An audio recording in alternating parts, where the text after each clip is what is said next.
अब ये 3 मिनट में होने वाली बात तो थी नहीं। आप यदि आगे देखेंगे तो आपको मिलेगा कि न्यूरल नेटवर्क अलग से पहले था और ये कब एआई का पार्ट बना, ये बड़ा इंटरेस्टिंग है। पहले से सब बोलते थे ये चीज़ एआई है, वो पार्ट एआई है, उसमें सब एक दूसरे को बोलते नहीं ये ही सिर्फ एआई है, जिसमें से एक था न्यूरल नेटवर्क। और नॉलेज बेस्ड सिस्टम बनाने की कोशिश की गई 1969 से 79 के बीच में। These predictions came true within 40 years rather than 10।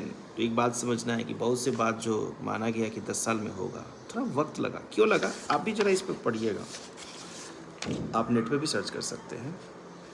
और 1986 में न्यूरल नेटवर्क फाइनली एआई का अक्लेम्ड मेंबर कह सकते हैं कि हो गया।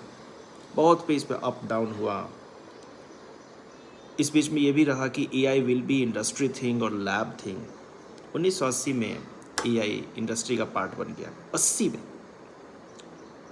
और एआई ने फाइनली साइंटिफिक मेथड एडॉप्शन का ट्रिक लिया। डेविड मैकअलिस्टर ने स्टार्ट किया था, 87 में थी, और 98 में जाकर के कंफर्म हुआ कि एआई को फाइनली हम साइंटिफिक अप्रोच से ही आगे बढ़ेंगे। फिर अब हम जानते हैं, हम सर्विस सेक्टर एजेंट्स की बात करते हैं। 1995 में ये पहली बार पॉल रोजेनब्लूम ने ये बताया कि इसको हम इंटेलिजेंट एजेंट की तरह आगे बढ़ाएं। मैं ये पढ़ के किताब की तरह नहीं, मैंने अपना जितना पढ़ा उसमें मुझे अच्छा लगा तो आपसे शेयर करता हूँ। और पहली बार इन्हें समझ में आया कि एआई करने के लिए लार्ज डेटा की ज़रूरत होगी 2001 में। अब जरा इंटरेस्ट देखें यहाँ, कितना अनइवन चला है, बट लोगों ने छोड़ा नहीं। 50 साल तक शायद 2-3 जनरेशन रही होगी, जिसने मतलब वर्किंग प्रोफेशन में 15 साल एक जनरेशन रहती है, लोग लगे। और आईबीएम तब भी इन्वॉल्व थी। फाइनली स्टेट ऑफ आर्ट,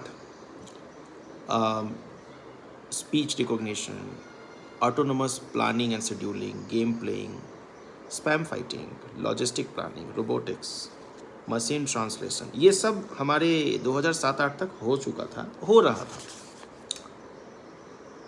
और इन सब मुश्किलों के बीच में इसको कमर्शियलाइज करने के लिए आगे लोग बढ़े।